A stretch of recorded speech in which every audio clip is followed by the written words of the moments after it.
క్రీస్తు యేసునందున్న వారికి శుభవార్త.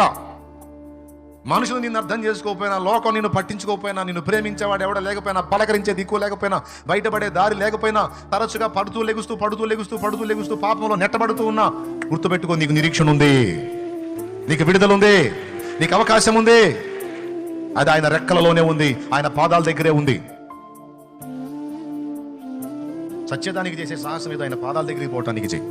ఆయన పాదాలే పట్టుకో. ఈ జీవితకాలం నిన్ను ఒక కొలికి తేడా, ఈ జీవితకాలం నిన్ను విడిపించడా, ఈ జీవితకాలం నీకు సమస్య పరిష్కారం ఇవ్వడా, అట్లయితే నేరం అయిందే, ఇది నీది కాదు. ఎందుకంటే నువ్వు ఆయన ఆశ్రయించావు. నన్ను ఆశ్రయించి నీకు ఉత్తరం ఇస్తాను అన్నాడు. నువ్వు ఆశ్రయించావు, ఇవ్వాల, కేసు అయిందే, నీది కాదు. ఆయన ఫైనల్ చేసేంత వరకు ఆయన దగ్గరే తెలుసుకుంది. ఏమైనా అర్థమైంది చెప్పింది? కేసు ఎవరిదైతే అంతే. నాకెందుకు, నువ్వు చెప్పావుగా, నువ్వు చేయాల్సింది.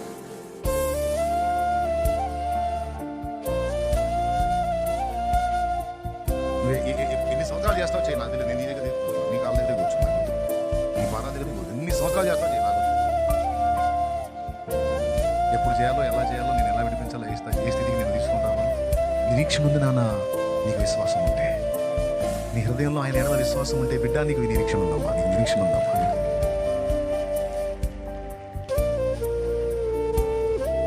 నిరీక్షణ ఉంది. నువ్వు ఎలాంటి ఊబిలో ఉన్నా, ఎలాంటి పొజిషన్లో ఉన్నా, ఎలాంటి కండిషన్లో ఉన్నా, ఎలాంటి చట్టంలో బిగుసుకుపోయి ఉన్నా, అందులోంచి నువ్వు బయటకు వస్తావన్న నిరీక్షణ ఓలడంత ఉంది. అది మనకు చూపిస్తుంది ఈ తల్లి. 18 ఏళ్ళండి, వదలలేదండి దేవుని పాదాలు, వదలలేదండి దేవుని పాదాలు. ఎవరికి ఉంటుందండి అంత నిరీక్షణ? ఒక 4 నెలలు, 3 నెలలు, 5 నెలలు, 10 నెలలు, సంవత్సరం, ఆ తర్వాత ఏం దేవుడోలే, ఆయన కూడా ఏం చేయలా, అప్పటి నుంచి ఇప్పటిదాకా నా బతుకు అంతే తెల్లారుతుంది అని సర్దుకోలా. దేవుని సన్నిధికి దూరం కాలా, దేవుని ఆశ్రయించడం మానుకోవాలా, దేవుని మీద భారం మోపటం, దేవుడు ఏనాటికైనా నా కార్యం చేస్తాడన్న నిరీక్షణ, విశ్వాసం వదిలిపెట్టల. ఎంత మొండితో చూడండి. నాకు అనిపించింది, అసలు దెయ్యం ఏమకు పట్టిందా, ఏమో దెయ్యానికి పట్టిందో నాకు అర్థం కాదు. ఇందులో మొండి కేసు ఎవరు మీరు చెప్పండి? 18 ఏళ్లుగా ఆ దయ్యం ఏమని వదలకపోతే, 18 ఏళ్ళుగా ఆ దయ్యం ఏమైనా వదలకపోతే ఏమేం చేసిందో తెలుసా? 18 ఏళ్ళుగా దయ్యాన్ని కూడా కూటానికి తెచ్చింది.